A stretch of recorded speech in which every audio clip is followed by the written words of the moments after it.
Our Gentle Tarot study continues. Hi, Sarah here. Welcome back.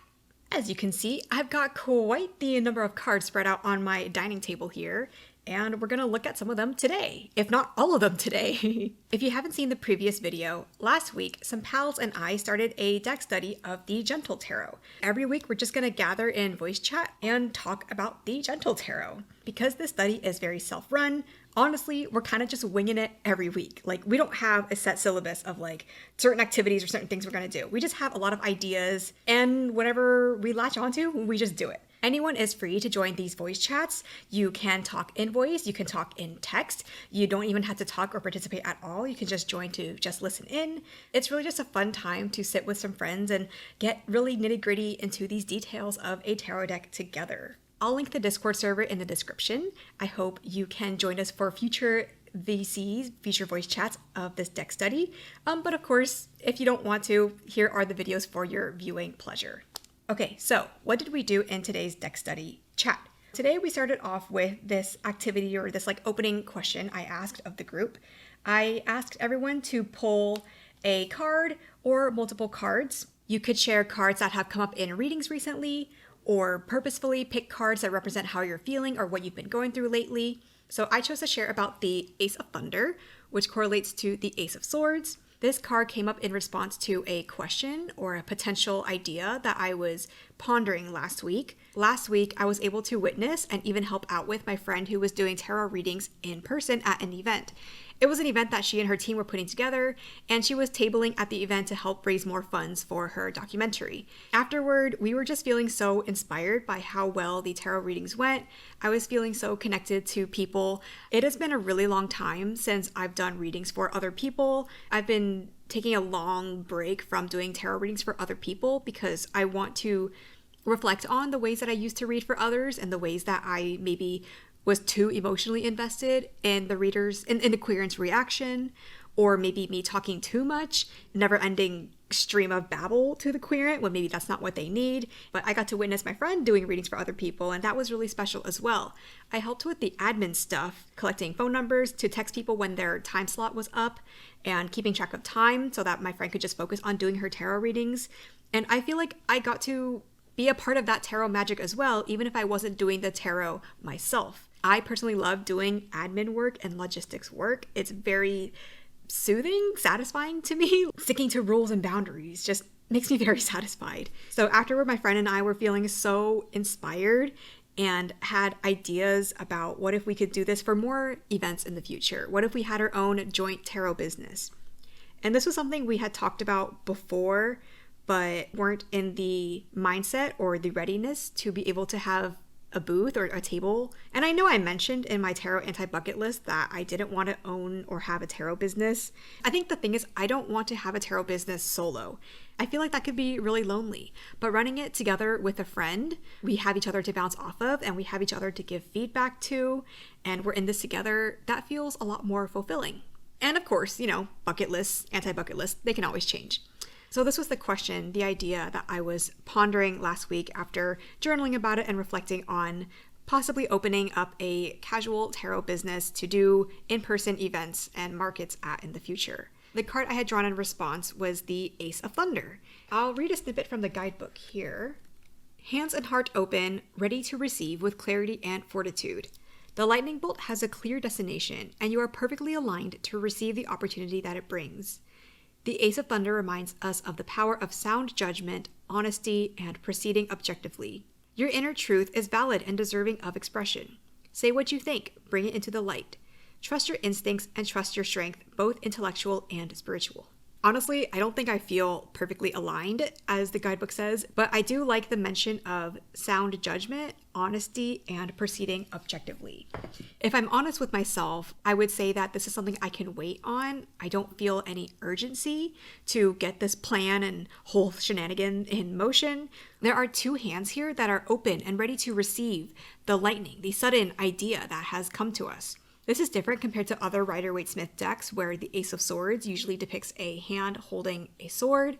So this card in the Gentle Tarot depicting two hands and the hands being open, they're receiving the lightning, the idea here. They also could just be letting the idea pass through. Their hands are not catching the lightning in any way. They're just letting the idea pass through. I see this card as acknowledging that the idea is here, and also acknowledging that there is no pressure or urgency to make something of this idea. It can just be an idea that I sit on and formulate and think about for however long until I'm ready to put it into action. And then other people shared cards that they drew, whether purposefully or cards that had come up in readings recently. And then someone's card led us to basically what we did for the rest of the hour or even hour and a half of our voice chat. So someone had shared one of their cards that they pulled being the world. And something she connected to the world card really stood out to me. She said that the world card inspires her to continue being a part of the ecosystem that we live in. And it's a reminder that we are all connected. And even if we might feel hopeless in some ways, there are still other ways in which we can exert our power or energy, bring vibes out into the world, affect the world for the better. I had never heard of the world being connected to an ecosystem before, but this, completely makes sense. And I was like, oh, wait, it's cool that there's a salmon in the card. The salmon can correlate with the Fool. Last week, we had talked about the Fool card, the salmon in the Fool card, right? The Fool card depicting a baby salmon and also a pregnant salmon going to where it came from to lay its eggs. We started going into more rabbit holes, finding more groupings of cards where the same animal would show up multiple times. So eagles, where in the other cards of the Gentle Tarot does an eagle show up? And then we were like, oh my God, what other animals show up in multiple cards? And we found bears, and we found foxes, and other things. So I today want to show you these groupings of cards that we found. It was just a really fun hour of us pulling together all these different connections and being like, oh yeah, I see this one too. Oh, I see that too. I might not have had the attention span or the focus to be able to do it on my own because there are so many cards to sift through. So being able to do it with buddies, with friends, was a really fun experience. So I want to show the card groupings that we all found together. If you want to discover these card groupings for yourself, don't watch this video, pause, come back to another time, because there will be spoilers for all these connections. But if you do want to listen, obviously continue on, right? So the card groupings. So Christine mentioned that the world card, she sees parallels between the world card, the figure in the world card here, and the magician. Ooh, look at those similar poses. Amazing, beautiful. We looked for salmon in the cards. So again, salmon in the world card. And then salmon in the Fool card. And then we have a bunch of other salmon in these cards. Salmon in the Temperance card, a little salmon. I know my lights are really bright. Yeah, salmon right there down here. Salmon in this bear, the Chariot card. Salmon in the River of the Four of Stones. And salmon in the Root of Cups. Again, a very pregnant red salmon. How interesting visually that salmon gets so red when they're pregnant. So yeah, we found all these salmon in here. Real quick, I want to mention that Sylvie of Tarot Magpie and Danny of Danny Mystic have made videos related to the tarot mind mapping activity. I haven't actually watched those videos yet at the time that I'm filming, but I think that they talk about similar concepts, mapping connections between different tarot cards and determining, what does that mean? What can we compare and contrast? What's similar? What's different? What does it mean that these cards are kind of grouped together in this way? So I'll link those videos in the description as well, if you're interested in this mind mapping concept. So yes, that was the salmon. What else did we find? We found bears. It helps me to think about things chronologically. So the next animal that we talked about was bears. Where are the bears? Where's the bears? I can't find the bears. Okay. Oh, yes, over here. There's a bear in the Chariot. We have the bear also in the Flower of Stones. And two bears in the Five of Wands. And then eagles, right? We talked about eagles being in the World card, or eagle singular being in the World card. And then the Flower of Wands, Six of Wands. What am I saying? The Six of Wands, we've got an eagle here. And then the Flower of Thunder, that's got another eagle. And then the Three of Cups, there's an eagle right up there. The whale showed up in a couple of cards. We've got the whale in the Strength card. Look at this beautiful whale. In almost the opposite pose, we've got the Six of Thunder. a whale card here, whale animal here. Oh yeah, like that. They could be opposite. They could be sisters now. These are not the same animal, but we got an otter and an ermine. I learned what an ermine is today. That ermine's little hand is so cute. Ravens were another one. So we have a raven in the Flower of Wands, looking so regal. A raven in the Seven of Wands. And then little birds. I don't remember if we confirmed from the guidebook or not that they're ravens, but they are little black birds, so I'm going to assume they're ravens. Ravens in the Ten of Cups. No, the Nine of Cups. Sorry, I'm looking at these backwards. I clearly don't know the cards well enough that I can see them from this far away. Anyway, so yeah, Nine of Cups, Flower of Wands, and the Seven of Wands for ravens. We found foxes as well. The Hermit and the Seed of Thunder, and a different looking fox in the Five of Thunder.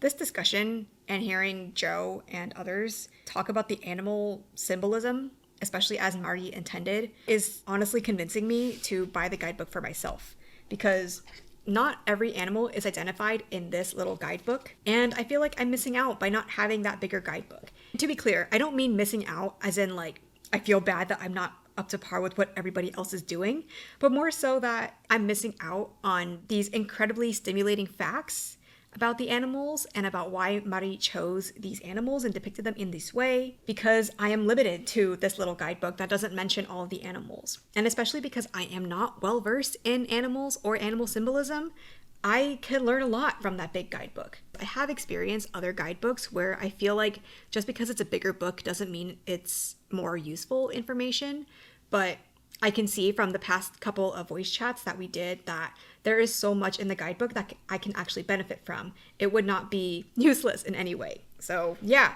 cementing my decision to buy the guidebook. All right, continuing on with the animal groupings. Let's see. So insects, we saw that there's a little bee in the Root of Stones. And then we got these beautiful butterfly wings in the Four of Wands. There's a butterfly here in the Seven of Cups. And then butterfly in the Lovers. Not this version of the Lovers, but the other alternate Lovers card that is provided in some versions of the deck that depicts butterflies instead of people. So yeah, those are the few cards with insects of any sort. 2 cards had a lynx. So the Seven of Thunder here and the Nine of Wands here. This Nine of Wands is so cool. This depiction of camouflage, a lynx basically being like invisible, but it's like camouflage. That is really cool. And then a similar, but not quite animal is the wolf in the Harvest of Wands. So sort of a card grouping here, you know, pair of lynxes and then this random wolf trying to crash the party. There are 2 cards where it depicts someone being underwater or looking underwater. The Two of Thunder and the Five of Stones, underwater, underwater. And then we also saw that there's seals that pop up multiple times. So this seal in the Seed of Wands, which I drew last time. And in the Two of Thunder, there's a seal down here as well. So this little pair of seals here. Another grouping or another pair here. We've got the Ace of Cups. This is a golden crowned sparrow apparently. And also shows up here on top of this caribou in the Empress. And related to the Empress card, last week I learned about how the Justice card depicts a pregnant belly back here. And apparently, you know, there's also a pregnant belly depicted in the Empress card. Either this like hill, this grass is a pregnant belly, or this mountain can also be a pregnant belly. And then related to the caribou in the Empress, we also pulled out like similar but different animals.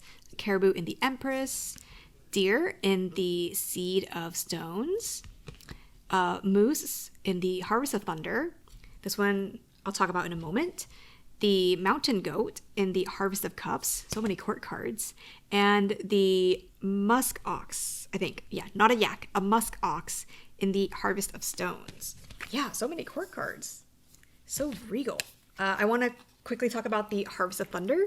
Before, I had drawn like the King of Swords like a bunch of times across different decks, including this Harvest of Thunder, and I was curious about why a moose was depicted, because like I mentioned, some card descriptions don't list why the animal was chosen.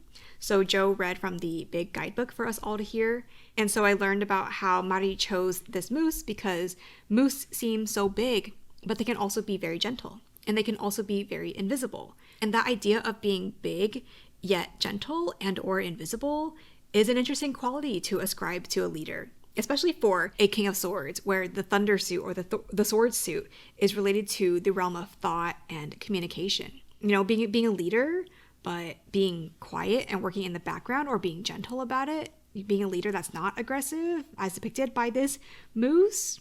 It's really sweet, and it's very smart. Honestly, this deck is very, very smart. So that was another card grouping there. These like four-legged mammals. And then the last card grouping I'll mention, my desk is all cleaned up here, is cards where the figures are outlines rather than people who are filled in. So in contrast to cards like this or like this, where the people are filled in, we pulled out cards where the figures are just more outlines. So cards where the figures are transparent, we've got the Moon, Three of Stones, Seven of Stones, 10 of Stones, 8 of Thunder, 10 of Thunder, 4 of Thunder, 2 of Cups, 6 of Cups, and the 4 of Cups. It's fascinating to think about the symbolism of what it means for certain figures being transparent. This person's head is just part of the background. It almost feels like there's an interconnectedness. There's a blending in with everything around us. With the Three of Stones, letting the work, letting the energy flow through you as you work together to create and put together whatever this is. The Two of Cups, having a connection. I almost see this as like pure connection or pure energy flowing through. It can also be not having much of a sense of self because your self isn't really filled in. It's only filled in by the cups that you're sharing with each other. Oh, the Moon, one of my favorite major arcana. This figure is transparent. It almost is like the consciousness just flowing through. I think of like being head empty, just vibes. We just vibe in here with the Moon, head empty, just existing. So yeah, some interesting ideas for what that symbolism means. So maybe there are more cards where, you know, one might find more similarities, more things to compare and contrast. For now, those are the cards and the groupings that we drew in this voice chat tonight. The last thing I'll share before wrapping up is maybe like an activity for the next week. So Joe had shared a larger spread from the guidebook. The spread is called the Circle of Self-Care Tarot Spread. It's made by Meg from Tarot Nerds, the Tarot Nerds Instagram and Facebook account. So there are 8 cards in the Circle of Self-Care Tarot Spread. Each card position in the spread represents an area of life in which we can benefit from self-care. Lay out the cards in the spread as indicated and read each card as a check-in or as a piece of advice for each area of self-care. The 8 areas here include physical, psychological, emotional, social, professional, environmental, spiritual, and financial. And on the topic of self-care, I also want to mention this other complementary topic of community care. Something that I've been reflecting on all this year as I've been going through therapy and kind of fixing up my internal life and the ways that I think about myself and the ways that I live my life. I've been thinking about how useful is therapy or self-introspection if I'm the only person benefiting from it. I have benefited so much from the people around me, the people before me, the labor, the growth that people have made in the past and again around me. I want to continue tying in the idea of self-care along with community care and care for others. How can I use the growth that I've amassed and gained and learned and apply that growth to help others? Sapling Tarot and Activist Witch have both put out great videos on this topic. Especially Sapling Tarot, I recently just watched their video. They related the concept of community care and mutual aid to the Six of Pentacles, where the Six of Pentacles, you know what, I'll pull up that card right now. This Six of Stones is relatively simple compared to other Six of Pentacles cards I've seen. So Six of Stones or Six of Pentacles related to community care is what excess do we have that we can share with others? You know, I kind of got ego checked in this way because I read a comment that reminded me the idea of mutual aid isn't that the people that we are helping are going to pay it back to us one day. Mutual aid is more like we give to others that need support, and when we need support, hopefully others can give to us. That is the cycle, the network, the foundation of our society, caring for each other, using our growth to help benefit others. So as I do this spread and think about these areas of my life where I can practice self-care, I'm thinking more about community care. I want to find ways to tangibly support people in need of support and organizations that could use the money around me. So yeah, that's some stuff that I'm simmering on. So I'll be doing this spread in the next week and journaling about it here in my journal. I'm like 2/3 of the way done with this journal. I'm close to it being done, but not close enough. And that is the activities. That's the stuff that we talked about in our Gentle Terry deck study today. Like I mentioned, if you want to join our voice chats where we do activities and talk about these cards together, we meet every Thursday evening, 8:30 Eastern Time or 5:30 Pacific Time in the Sass Witches Discord server. Again, you don't have to actually talk. You can just type via text. You don't even have to type if you want. You can just listen in and we won't even judge you. If you do any of these activities yourself, or if you find more connections in the cards that I haven't seen or mentioned today, I'd love to hear about them in the comments as well. Thank you for joining me on this journey of looking at the Gentle Tarot together and studying this wonderful deck full of symbolism and love and ingenuity. It's so ingenious. Okay, well, that is all I got for today. Thanks for watching. Bye.